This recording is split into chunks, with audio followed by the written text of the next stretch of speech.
শুভরাত্রি, আশা করি সবাই খুব ভালো আছেন, আমিও ভালো আছি। আরে বাস, হ্যাঁ, এই যে দেখতে পাচ্ছেন এখন আমার বাটা মাছের ঝাল রেডি। এটা হচ্ছে বাটা মাছের ঝাল রান্না করলাম, অল্প অল্প মাখা মাখা রেডি আমার বাটা মাছের ঝাল। এবার খেয়ে নিলেই হয়ে যাবে। বাই, সবাইকে অনেক অনেক ধন্যবাদ। পাশে থাকবেন, সাথে থাকবেন, মিষ্টি মিষ্টি খাবার দাবার খাবো, সবাই ভালো থাকবেন। বুঝতে পারছি,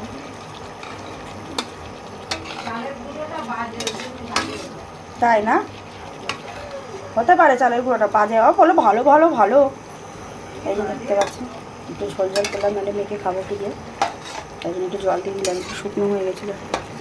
রেডি, বাই, আর পরে কথা হচ্ছে।